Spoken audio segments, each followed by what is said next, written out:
Joining us now is Peter Lodder, QC, the chairman of the Bar Council, and Lawrence Archer. He wrote a book about his time as a juror on the so-called Ricin trial. Peter Lodder, this is a system which has been in the English law for hundreds of years, and one wonders whether it has met a very serious collision. This is a significant challenge, but one of the great features of our courts is the way in which they adapt to the changing society around them. And there has been a problem for years, on one view, that jurors may go and speak to another person not connected with the trial at the end of the day, over the weekend, and gain information from that other person which might influence their view. What we're experiencing here is just a different mechanism, and obviously one which has a wider spread influence. The difficulty is it is an organic process by which virtually everybody does go into the social network or to Google or whatever it is to check up on or inform people of what they're up to. Well, indeed they do. And for many young people, it is the sole way in which they communicate other than in face-to-face conversation. And so clearly the court has to take account of this.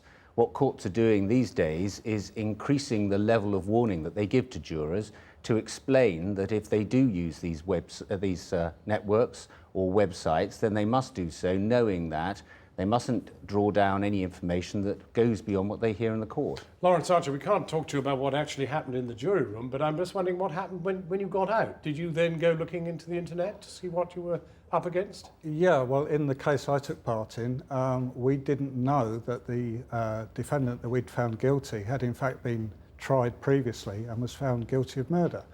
Obviously, that would have had a huge impact on our verdicts, I think. Well, let me just pick up on that, because, I mean, that is a problem, isn't it? The system has always sort of gone with the idea that you leave somebody's character in that sense, previous convictions, clean until the moment of conviction. Absolutely. There are provisions under which that may be admitted in evidence, but if it isn't, clearly it shouldn't be known to the jury during the course of a trial, because a judge will have made a decision that that is not relevant to the case that they are trying. But what Lawrence has said demonstrates how dramatically that can influence a jury's view. So, I mean, of course, were you tempted during the trial to try and find out more about it? We were actually advised by the judge at the beginning of the trial in very strong terms not to do any research. And I think by the reaction of all the jury members that nobody did. So I think we did toe the line.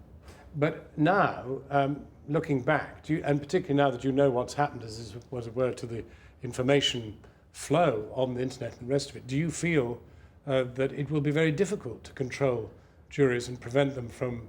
I think if they're given sufficient guidance, I think most people are sensible enough not to actually do something like that. And in my experience, the majority of jurors do rise to the occasion and do stick to what they're told.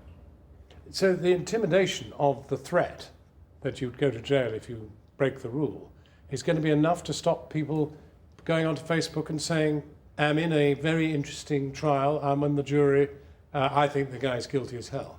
Well, that's not an inquiry. That may simply be a statement of what the individual juror is thinking, but it's not, I think, correct to cast it as an intimidation. Judges explain to juries the importance of what they're doing, and I think what Lawrence has said illustrates quite clearly how seriously most jurors take that advice and follow the guidance given. Of course, simply stating what you're doing doesn't compromise that principle. Even perhaps stating what your thinking might be doesn't, strictly speaking, compromise that principle. It's when they look for other information and invite comment from others as to how they should decide. What about the big question? Do you think jury trial works? Oh, yeah, in my experience, yeah, it's the best process because you get 12 fresh pairs of eyes on the evidence, and it's up to the prosecution to convince you that the person is either guilty or innocent. How long were you immersed in this particular trial? On that particular trial, that was a 7-month terrorism trial. I mean, that is an incredible moment to say to a juror, 7 months, old chap, no Facebook. I mean, well, not in regard to this case anyway. And people are bound in the way they do now to say where they are. Well, they do, and I don't think that compromises the position so dramatically. Jurors have been asked for many, many decades now not to discuss cases when they go home of an evening. There's the most obvious temptation when you get home at the end of a day in court to tell someone what it is you've been doing. Jurors are sensible people, they take a serious approach to what they do. I think we can rely on them in the vast majority of cases to abide by the guidance given. Peter Lodder, Lawrence Archer, thank you both very much indeed.